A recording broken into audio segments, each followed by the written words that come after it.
So today, we have the pleasure of introducing Dr. Chinedum Anosike, who is a fellow of the Royal College of Radiologists with specialist expertise in GI, GU, and cardiac imaging.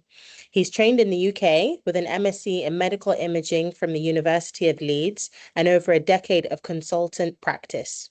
An active educator and FRCR examiner, Dr. Anosike plays a key role in radiology training across the UK.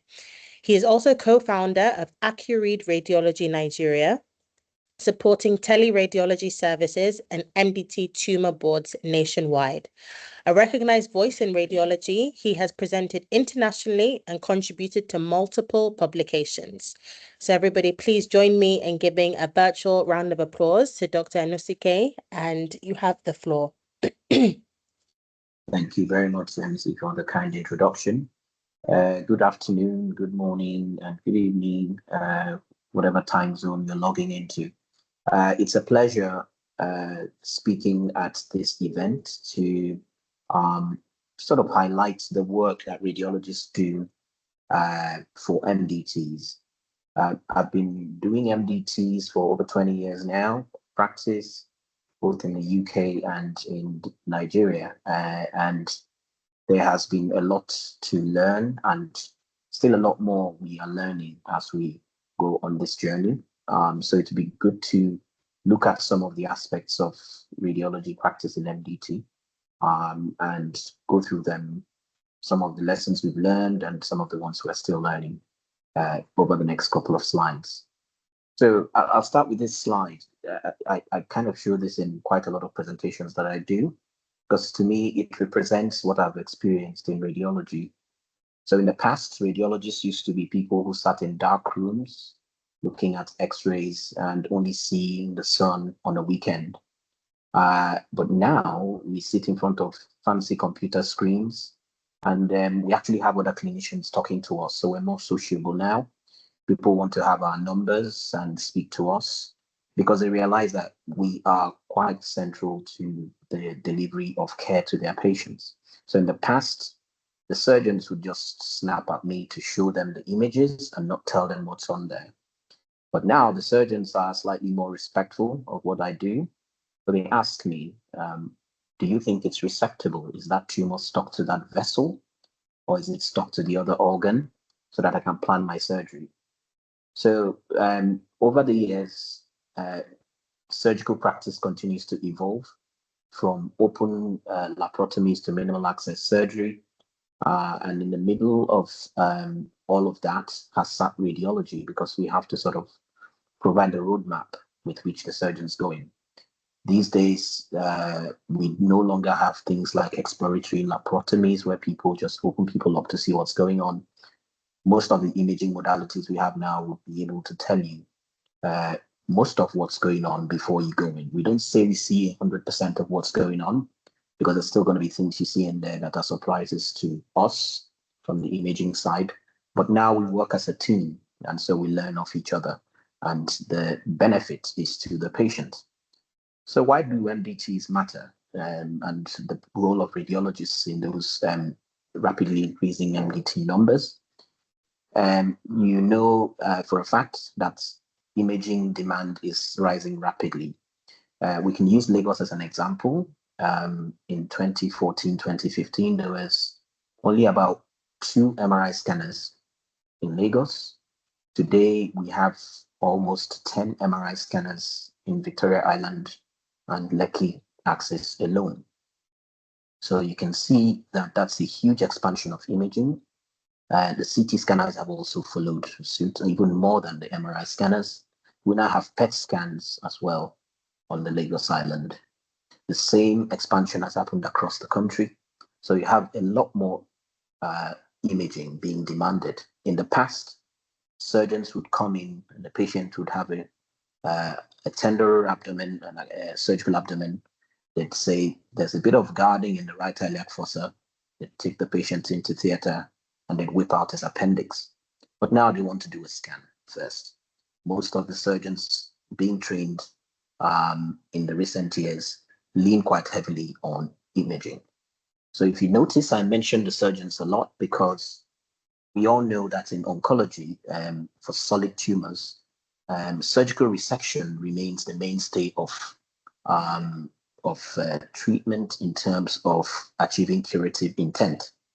The chemotherapy and radiotherapy tend to work as adjuvant therapies to try to make these surgeries more successful in order to achieve R0 resections, which means complete removal of the tumor. So MDTs are now standard practice, as we all know. All of us here have been to one or currently are part of one.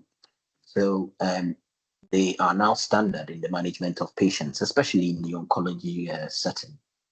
It does provide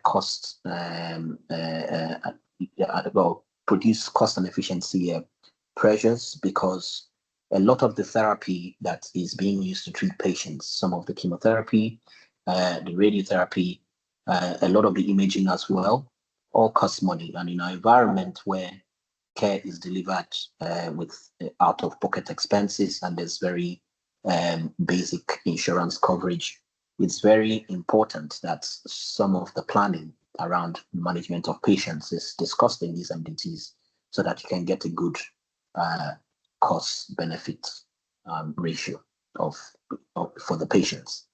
So these MDTs have direct impact on patients' clinical outcomes, because when they are discussed amongst multiple specialists, then you're able to decide what's the best approach for managing those patients. And then once you've done that multiple times, then you can now start to set up guidelines by which you manage those patients. So those guidelines now become the standard by which you manage your patients.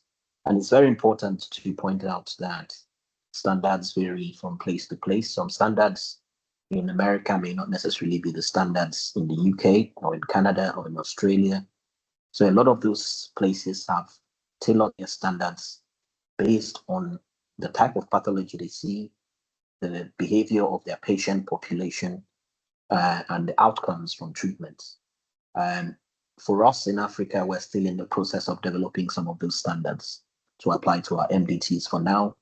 So we now, for this period of time, we're still borrowing off the standards from the NCCN guidelines in the US and also the NICE guidelines in the UK. So what's the role of radiologists? We know this already. We do report the scans, we diagnose and we stage tumors. We also contribute to treatment planning. What we say determines how a patient is managed, whether he's going to have a resection or he's going to have some neoadjuvant chemo or radiotherapy to shrink the tumor and achieve a successful resection.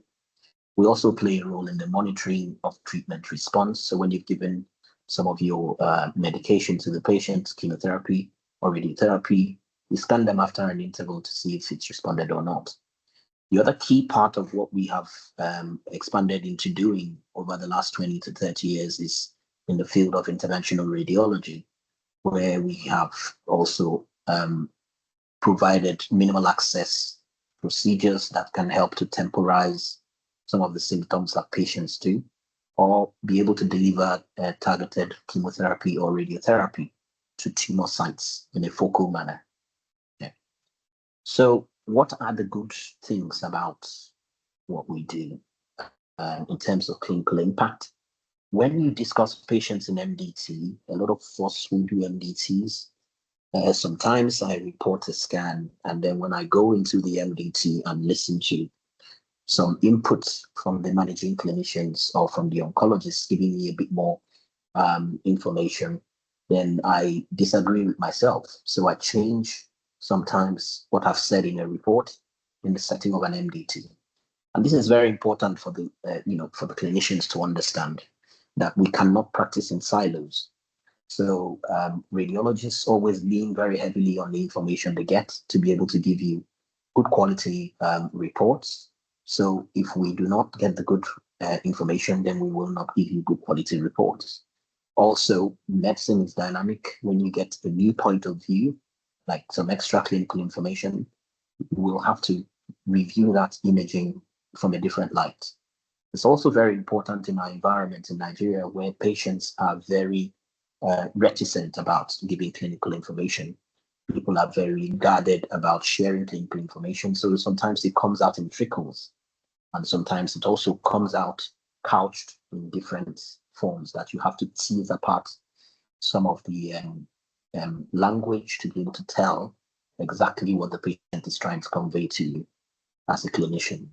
So when we get that information, sometimes in the MDT, that's the best place to pass that information, try and see what exactly it means, and link it together with some of the clinical information we get from the blood tests to be able to make a definite diagnosis on the imaging. When we've done that, then we can be able to select treatment options wisely, and then the result is improved patient outcome. Now, what does all this do in terms of organizational impact? When we are sat as a group, clinician, oncologist, surgeon, palliative care consultant, radiologists, pathologists, we are able to make decisions really quickly.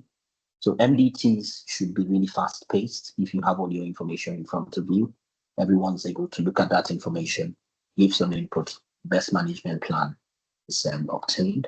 And what you have there is that when a group of people are sat in a room and they've made a decision, it reduces the need for duplication because you've got a bunch of experts sat on the same table discussing the same patient, and whatever information you get at the end of that discussion is the best that you can be able to achieve for the sake of the patient.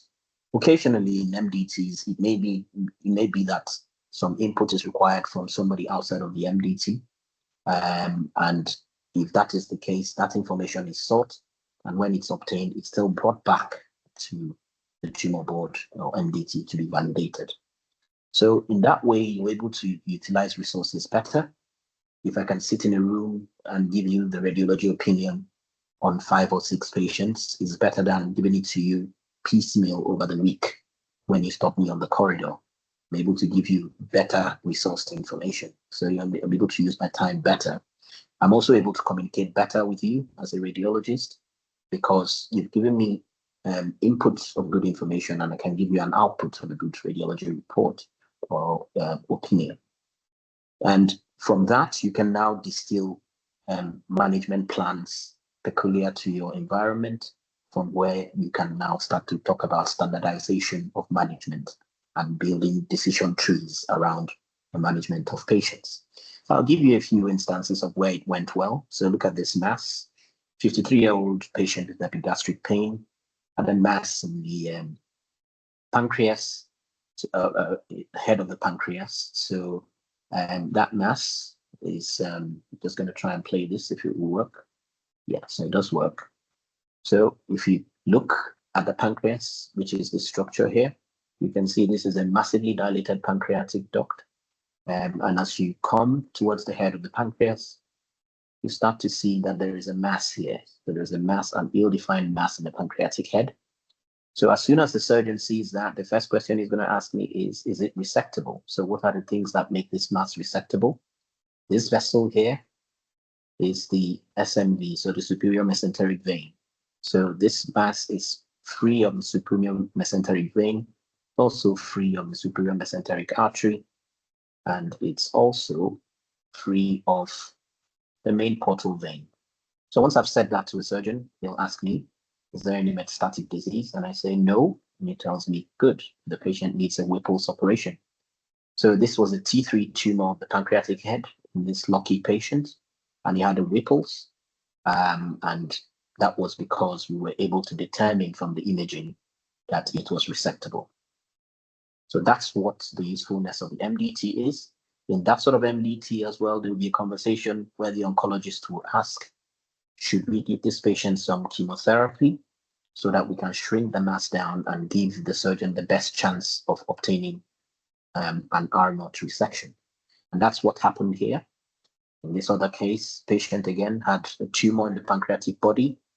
On the PET scan, you can see that pancreas that tumor lighting up.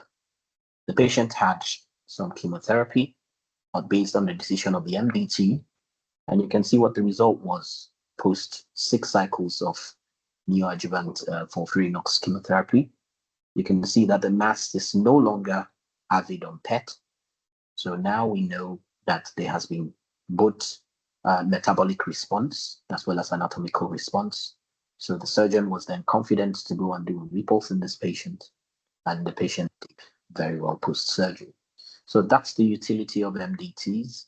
The power in that is that you have people of different specialties being able to give input, all for the benefit of the patient. Now, what are the things that could go wrong? We've talked about a lot of imaging. I've showed you some CT, some PET. Sometimes you can be overwhelmed by imaging. Sometimes you can get CT, PETs, bone scans, all coming in one after the other, and you have to put it all together and make a decision with the clinical information available. So you can get imaging overload. That's quite common in our environment as well, where we tend to do things sometimes based on how much money people have in their pockets. Sometimes I've met a lot of people sometimes who start off their imaging for cancer with a PET scan. And it's not because the clinician decided as much, it's because they hear from ChatGPT or Google that a PET scan finds all cancers. So they start with a PET scan, which costs about 2.5 million naira. And you look at that sort of thing and tell yourself, but you could have diagnosed it with a CT scan, which costs maybe 80 to 90,000 naira. So the difference is huge. But the patient walks into your clinic with a PET scan. So all of a sudden, the baseline we have of early imaging is a PET scan. So it then means that once you've set that bar so high, you're going to have to start to follow that patient up with PET scans going forward. And that's a huge expense on imaging when that sort of money should have been spent on paying for the definitive treatment for that patient. Now, because of the overload of imaging, you get reporting delays. This is something that is quite not peculiar to our environment. It's a worldwide phenomenon. And there's delays in reporting. There's places in Northern Ireland today where you have x-rays that are about 8 months unreported. People wouldn't believe that, but that's the reality. The radiologist at the moment is a global commodity. So if you don't look after yours, they get poached by other countries. So the whole world is looking for radiologists, which is why I sometimes laugh when people tell me that I'd be replaced by AI. I'd quite like AI to come and do some of what I do, but I don't think there's anything happening that is remotely threatening to the careers of radiologists by AI. The only thing is that we're going to have to work with it for some efficiency to be able to be quicker and have less burden on what we do, but not replacing us. So there is also variability in interpretation. I can sit in an MDT and say something. My colleague in the next MDT may disagree with me. So if it's taken to a different MDT, may get a variability in opinion. Sometimes it's not because one person doesn't know what he's saying and the other does. It's sometimes because the way the information comes in may vary. So when you get information in a certain way, then you can distill it in a certain way. There's a lot of things that we do where opinions matter, and opinions may be based on experience. It may also be based on peculiarities around the environment where you practice. So I have a lot of times when I'm, because I practice across both the UK and Nigeria, there are certain times when I say certain things which may be better suited to the practice in the UK because it's a publicly funded healthcare system that may not be quite as well suited to what would be obtainable in Nigeria where people pay out of pocket. So you can get variability interpretation for that. There's also the need, sometimes people want to do a scan. Scans don't treat patients. Scans are just for road mapping. So over-reliance on imaging can happen with, in certain MDTs. So sometimes you can get clinicians requesting quite a lot of tests. But sometimes you find people who come in because they have query bowel cancer and they've ended up having a CT and an MRI. And you're asking yourself, why did they have the two? They could have had one. Sometimes it's patients pushing for some of this. Sometimes it's also clinicians not being sure exactly what to request, which is why it's quite good in the MDT when it's all discussed, people are now able to decide what's the best test and the best way to spend the patient's money. There is also something we call death by MDT in radiology parlance. So that basically means that you're tossed from one MDT to the other. So sometimes you get people who have a rectal cancer, then all of a sudden they're sent to another cancer MDT called the advanced cancer MDT because they've maybe got a liver metastasis, and then the advanced cancer MDT sends them to the anal cancer MDT. So you get bounced from one place to another based on the way your disease has presented. So that's quite common in the in the West, where there is a multiplicity of these MDTs. So sometimes people can get tossed from one place to the other, leading to delays and over discussion of their cases, which becomes more complicated. And at the end of the day, it affects patients' outcome. There are also operational challenges. These things are time intensive. It takes a lot of time to prepare for MDTs. I tend to struggle with MDTs that last too long because you can't remember what you prepared. The longer it lasts, the more you forget exactly what it was you were trying to say from the beginning. So the shorter and more succinct an MDT is, the best, the better it is for the patient. But that's easier said than done. There's a lot of patients coming through that need to be discussed. So you don't have the luxury of having only 4 or 5 cases. You may have 10 or 20 cases, as the case may be, and you're still expected to maintain that same level of concentration and give each patient exactly the same level and quality of discussion to be able to get the right outcome for them. So these things are time intensive for both the radiologists and the oncologists and other members. There's also problems with incomplete data. Sometimes we come in and the patient has had a CT and there's a liver lesion and we want to know what that liver lesion is. And so the patient's supposed to have maybe another MRI scan. And then sometimes it gets discussed and the MRI has not been done because there's been cost issues, the patient can't afford it. So you end up with incomplete data and you don't know how to take it forward. You now have to look for a line of best fit to be able to manage that patient. Problems with IT, you just saw this absolute little glitch with Teams. We started a bit, 2-3 minutes late because my Teams flickered. That's common in MDTs. The IT system may fail, leading to delays, also adding to the time-intensive nature of those MDT meetings.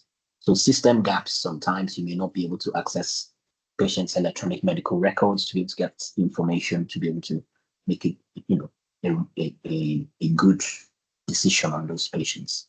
There's also scheduling inefficiencies. Sometimes the surgeon may have a different availability from the oncologist, from the radiologist, from the pathologist. They may not be able to synchronize their clocks to be able to get the scheduling done. Workforce challenges is implied. There's rising workload for us radiologists, a lot of things to report and report in a timely manner as well. And then we also, in spite of doing all of that reporting, need to come and staff these MDTs and have these conversations. And all of this is supposed to happen within the same 24-hour period. So it might sound like I'm moaning a bit about the work, but I am, because there's a risk for burnout. When you're stretched so thin, you're prone to making errors, and you are also at risk of getting it terribly wrong for the patient, which is of no benefit to him or his clinical team. And there's also times when you're expected to make decisions on the fly, so you've not been able to review an image or a scan very well because you've not had the time to, before the MDT to look at it. Looking at it in real time is very risky because it puts you under pressure. And there's an expectation that you make a call as to whether that patient is palliative or not palliative. And that's a big call to make. So it's something that you really need to calm down, look at the thing, taking all the information, take your time and review the scan and give an outcome. So doing it on the fly is a risk, but a lot of times it happens because of the need to be able to get throughput in the MDT, get patients through the MDT. So I'll show you something, just a place where it went wrong. So this one was the patient from last month. I won't say where it happened, but it happened in Nigeria, but I won't say where. This mass was actually called an ovarian mass. And instead of an MDT discussion, there was a corridor chat about this ovarian mass. So surgeon basically sharpened his scalpel and went into theater with a view for, to removing an ovarian mass. Then as soon as he opened the anterior abdominal wall, he met this mass. And it was very clear that it wasn't ovarian. He couldn't get right or left of the mass because it just literally is almost a 30-week size. So he shot the patient up. He shot the patient and came out. And that was the point at which it now came to MDT discussion. And this turned out to be a large endometrial stromal sarcoma, basically occupying the entire uterus. And difficult to see the ovaries separate from it. Now, if this came to an MDT first and was reviewed by a radiologist, he would have made the point that you need to apply some caution here before you call it an ovarian mass. And that would have meant that maybe the patient would have had some sort of neoadjuvant treatment to debulk this mass before having surgery. Rather than opening and closing the patient would have had better surgery that would have been more targeted, maybe post chemo or radiotherapy, as the case may be, depending on what surgery, what the management plan is decided by the MDT. So this is an example of where it goes wrong and why it is useful to have MDT discussions. So the risks, like we talked about, risk of overdiagnosis sometimes when you're talking about cases in MDT, and we radiologists sometimes can go overboard and then tend to overdiagnose things. That's a pitfall that's recognized in radiology. So it's something we need to check ourselves when we are doing MDT presentations, that we don't overdiagnose and things and maybe send the patient in the wrong tangent. And radiation exposure, sometimes one CT scan discussed in an MDT may lead to more CT scans. And we always have to balance what we are requesting as radiologists or what we are recommending as extra imaging. And we have to look at, radiation risk to the patient. Are there other modalities that can be used to answer the same question that do not, penalize the patient with radiation exposure? There's also costs in our environment. These things cost a lot of money. PET scans, CT scans, MRI scans. So there's a need to be able to balance the cost against the benefit. And there's a lot of anxiety with imaging. So patients do scans and they are worried. As soon as the patient's gone in a scanner and comes out, he wants to know the result. There are a lot of people who actually believe that you go in a scanner and come out and then they press a button and the result comes out. And unfortunately, that's not the case. A lot of these things are very complicated, but patients believe that. So the pressure they are, oncologists or managing clinicians to get the results really quickly. And a lot of that puts them on edge until they actually see that result. So requesting more and more tests from a radiologist perspective is not necessarily a good thing because it also increases patients' anxiety. So how do we optimize radiology in MDTs? I think it's important that we speak the same language. Now, this is the area where AI is actually coming in. So we have a lot of agentic AI tools that are coming in that are helping to standardize reporting. Now, why is it important to do structured reporting? I think it's been studied. A lot of us, when we were training, we were told that your report is like your symphony. So you're like, you're taught to see yourself as a musician, where the way you report is like, it's supposed to represent the way you sing. So if somebody saw your report today, you should be able to recognize it in 10 years' time because it sounds exactly the same way. But we've gone from that to structured reporting, where we want now, we don't care the way you sing, we just want to get the information. So we want it to be that the information is very clearly elucidated there so that patients and the clinicians will be able to take the information to manage the patient. And it would also help in planning therapy, help in research in terms of gathering data for research if you had structured reporting. So I'm sure a lot of clinicians here would want it to be that radiologists would report exactly the same way for the head scan, for the abdomen scan, but in practice, some of it is quite difficult to say exactly the same thing. So there are a lot of tools, AI tools, that are being developed to help with structured reporting in order to make it easier to be able to obtain data, actionable data from our reports. Provision of dedicated MDT time. This is a big one amongst managers because radiologists are always looking for more time to do these MDTs. And it's not because they just want to slack off, it's because the time is actually required. So when you're reviewing a particular patient who has a CT and an MRI and a PET scan, it takes time to review all of those things to be able to make a decision as to what direction that patient is going, especially if you now have to compare it with multiple other scans, as you do with a lot of your oncology patients who are in therapy or having therapy. So they need time to be able to do this piece of work, to be able to give you actionable information. So dedicated time for MDTs preparation is important. Also dedicated time for presentation. When you come in, you don't want to kind of be rushed. You want to be able to relax and give your imaging findings without being rushed. It's also important to standardize imaging protocols. A lot of that is happening in Nigeria, has been happening in Nigeria for the last few years. So a lot of the protocols are now being standardized. So at least you're sure that when you see an MRI scan from one center, it would look exactly like the MRI scan that came from the next center, because that helps us with the reporting as well. Time as well for the pre-MDT preparation, that's also linked to the dedicated MDT time. There are also a lot of system level improvements that we need. Integrated IT systems. So when I come to prep the MDT, it'd be quite nice to be able to see the EMR, go in there, see what the medical records show, see what the patient's liver function tests show while I'm doing my reporting. But all of that is not feasible at this current time, because a lot of the IT systems out there do not talk to each other. So some of the IT systems that I use to do my reporting may not talk to the electronic medical record of the hospital where the patient's coming from. So it makes it very difficult to pull that information. Also, we've talked about standardized pathways. We need standardized pathways in Nigeria.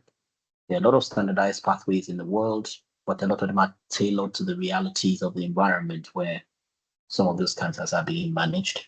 So we have to have one for us here. And I believe that some of these series are helping to shape discussions around getting standardized pathways for the various solid tumors that we see in our environment. There needs to be investment in workforce. So there needs to be an MDT coordinator. Every MDT has to have an MDT coordinator. What's the job of the MDT coordinator? To pull these experts together to be able to distill the information, record it correctly. So there are a lot of databases, like in the UK, there's one called the Somerset database. It's a cancer database. And all of the information that is used to populate the Somerset database is normally picked up by an MDT administrator. So it's very important that this role, an MDT administrator, it's actually not efficient for the doctors to be the ones recording the outcomes of an MDT. It should be this administrator, because they remove from the conversation and they're able to focus on distilling the information. And if they have any queries, they'll ask in the MDT and they can document it and read it out to the meeting, and the meeting can agree that that's what's been discussed. And then they can now enter it into your database.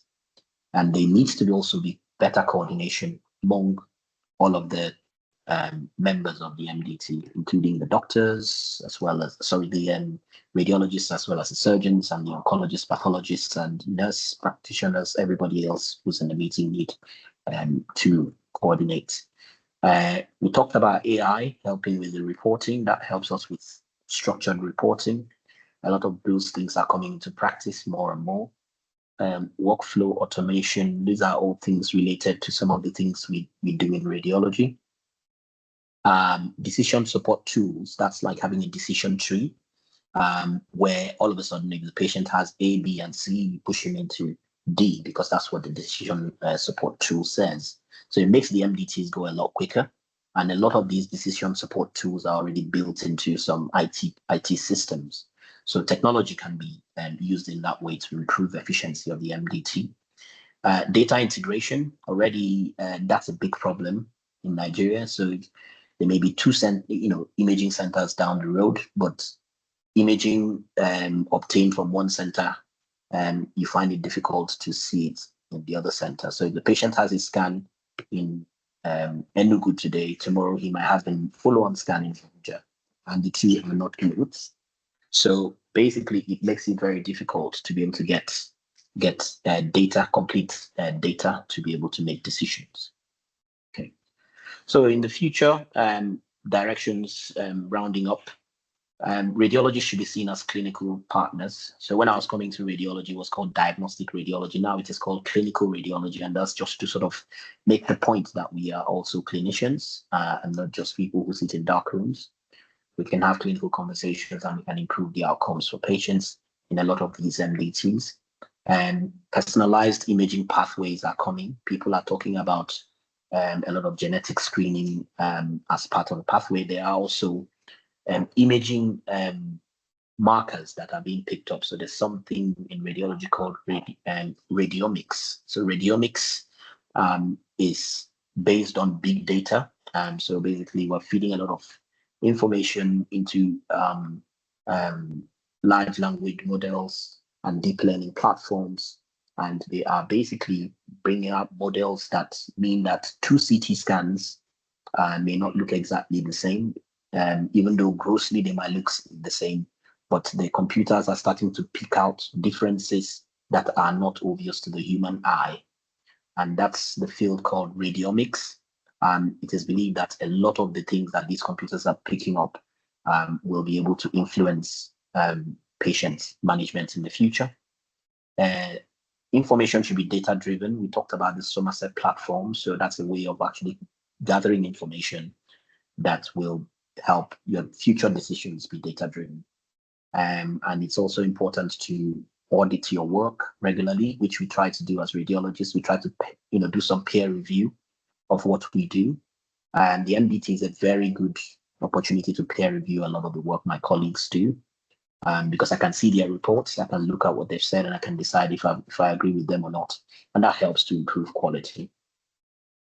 So finally, radiology is central to MDT success, but it benefits from having collaboration with other specialties in the room.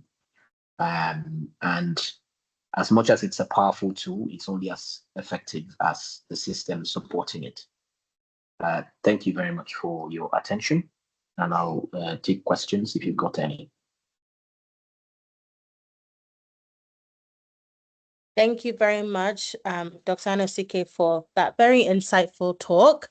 I like the fact also that we're implementing AI a lot in our conversations right now, especially with patients being able to access certain types of information, and it obviously still needs to be verifiable, and that's something that should be included within the MDT system as well.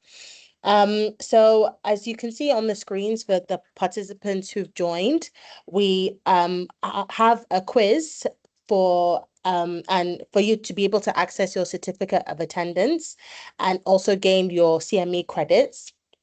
So please scan the QR code to be able to review and take the quiz based on what we have learned during this talk. Please note that it is an 80% pass rate required for you to be able to access your certificate, as well as you are allowed 2 attempts for the quiz. All right, so I'm going to hand it over to everybody for our Q&A in the last few minutes that we have. So please feel free to either raise your hand or type in the chat box for your questions to be answered. I think we have somebody already. Okay, yes, please. We have Prof. Liberty who's raised her hand. Please go ahead.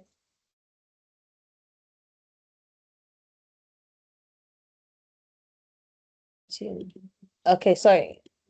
Yeah, I think we can. You're muted.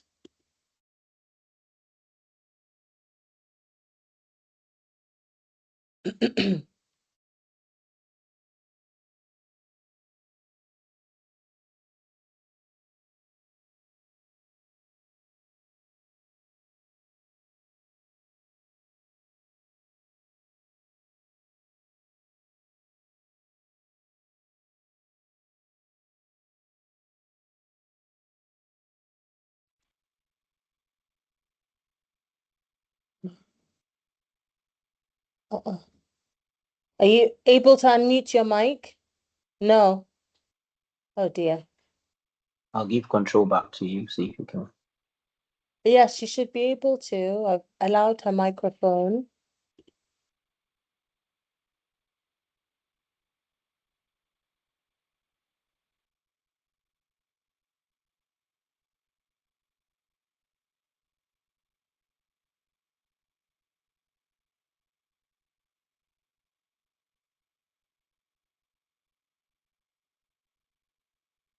No.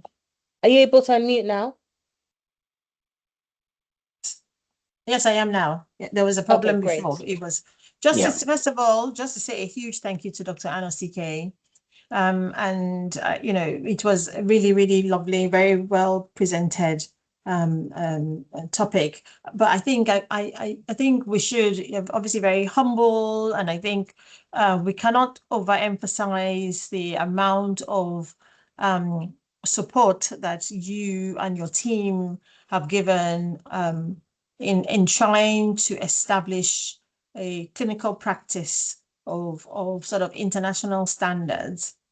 And that's not just because when we started the MDTs, I think you had just started Accuread, and we've never missed 1 week. We held our MDTs every Thursday from 4 to 6 p.m. But also from a clinical perspective, I think that even in my career, that reliability of knowing that when we have our imaging done on our patients, which is obviously very important particularly in oncology care, that we get these results back with a sort of 24-hour response. And obviously, if we need the results sooner, we put them on a stat process. And I think the quickest I got my results back from you almost at the very beginning was about, I think it was 16 minutes on a young man with sickle cell who had looked like he was having a stroke, and we wanted to know whether this was hemorrhagic or not. And that has remained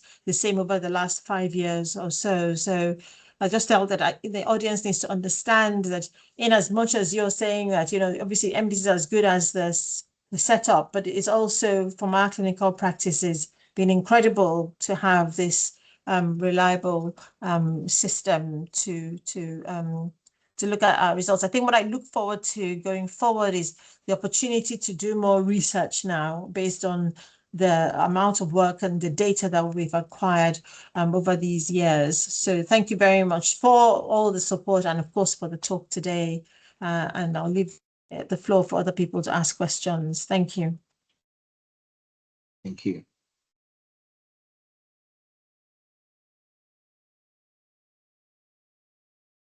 Okay, do we have any other questions from members in the audience? Okay, we do. Prof. Durasimiati.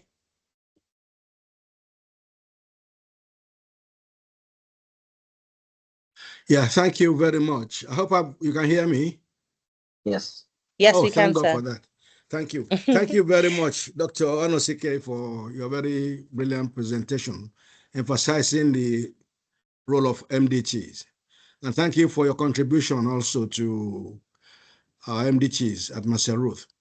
Now, there is this emerging field in medicine called diagnostics. I don't know what your views are and and what you see about the future of that and how we can actually bring that into clinical practice so that we can also get those involved in that who are nuclear medicine physicians into our MDTs as well. Thank you.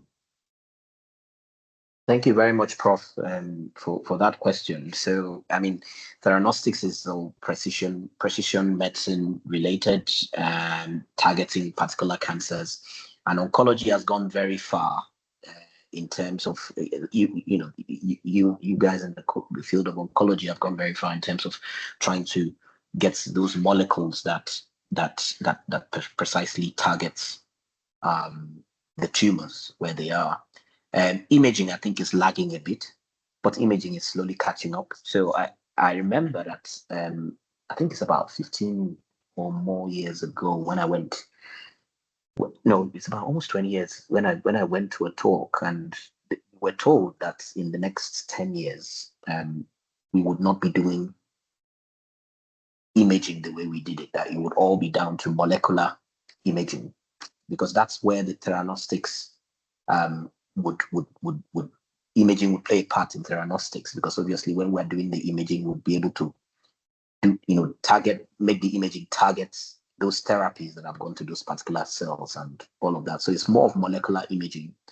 The reality is that today, over 20 years later, the imaging is still lagging. A lot of work is being done, but the demand from other aspects of radiology seem to be kind of sucking the manpower away from people who should go in that direction. But there are a lot of people who do nuclear medicine imaging who are headed in that direction. But I would say that compared to the amount of, the way oncology is moving in leaps and bounds, the imaging from that perspective is still lagging behind, because there's just not enough people to be trained in that direction. So it will come. It's already here in some of the MDTs we attend. There's conversations that are along those lines in terms of when you're managing your patients. Getting people who have that type of imaging knowledge in our environment is going to be tough, especially if you look at a PET scan, for instance, is the closest we have to anything that could potentially deliver imaging that's relevant to theranostics, because obviously with a PET, we're tracking FDG, we're tracking glucose. But if you went into good quality imaging for theranostics, you'll be tracking more than just glucose. You'll be tracking several other markers. So that's happening in very highly specialized cancer centers.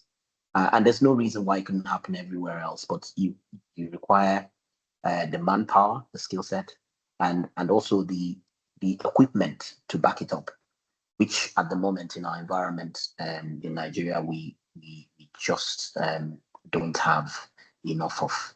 So it's an exciting field, and I think it's a matter of if, not when. I'm always hopeful, because last time, about 10 years ago, there were very few MRI scanners in Lagos. Now it's all over the place. So we may be having this conversation in 10 years' time, and it will be everywhere. Yeah.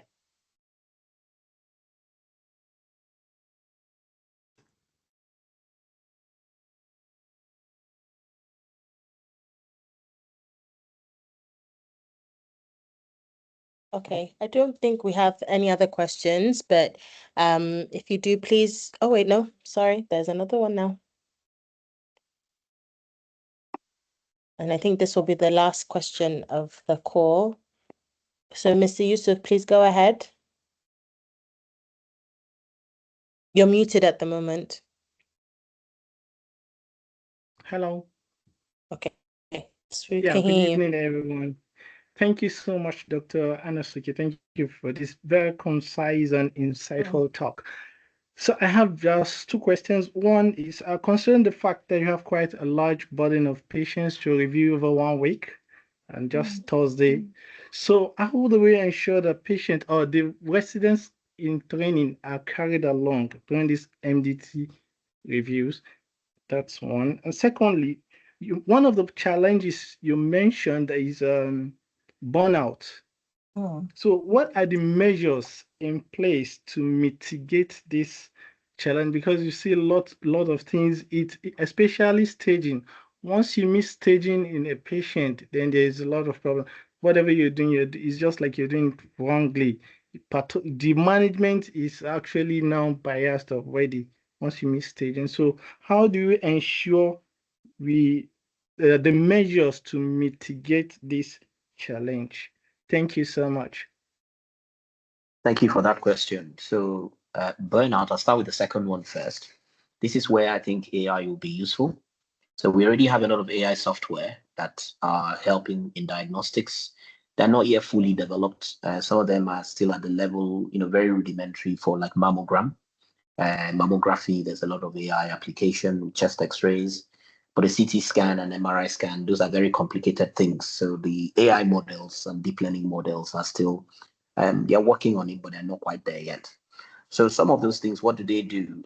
I give you an example. AI is not just for me to help me interpret stuff. I personally have a problem with right and left. And the more tired I get when I'm reporting, I start to call right, left, and left, right. So it's a problem that I've had for years.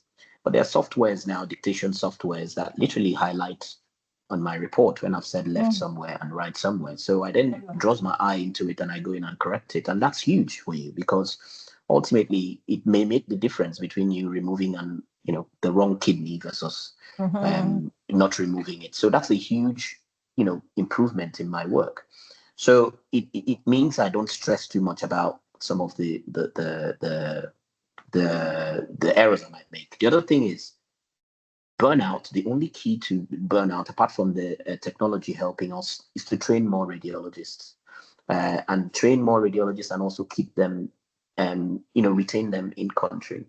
There's a lot of work that myself and my group do towards mentoring, residents. A few of them double read with us to try to build up the workforce. And also from that, it links to the first question you asked: how do the residents benefit from it? I think residents are, fantastically blessed to be able to sit through the some of the MDTs they sit through, because the learning is huge. The learning is huge. It's not just what you read; it's listening to experts dissect a case and understanding. So it's cutting edge, essentially, the kind of learning they get from that MDT. So they do benefit, but like everything else in the world, they would have to be able to see that benefit for themselves and be able to use it to go to the next level. But I think there's a lot of learning that goes on in MDTs, and I always encourage my residents, either here in Nigeria or in the UK that I deal with, that they should always attend MDTs. It doesn't matter if you're interested in that cancer type or not, because there's a lot of learning that can go on there. Same thing applies to oncology residents as well. They should always attend MDTs because there's a lot of learning that goes on there. Thank you so much. All right, so we are closing out on today's session. Yes, if I may just say thank you very, very much once again, and thank you to everybody who has attended this call in the middle of the afternoon on a Tuesday, and to those who have spent a lot of time organizing these series, which to me today has been very enjoyable. And thank you, Dr. Anosike, for doing the work that we try to do, which is encouraging our residents to attend all these opportunities to really help with the training. So thanks again, and back to you, Mr. Sakwe. All right, thank you so much. So next month, scheduled for 9th of June, same time, 4 p.m. WAT, 11 a.m. CST time zone, we have Dr. Samson Adigbe and myself. We will be talking on building a cancer registry through our experience building our own, going through our electronic medical records within Marcelle Ruth, where we've seen over 5,000 patients, over 3,000 of which are cancer patients. So we'll be talking about our experience and the importance of that. And without further ado, thank you so much, everybody, for your time today. I hope you learned as much as I definitely did on this call, and wishing you a wonderful rest of your evening. Thank you.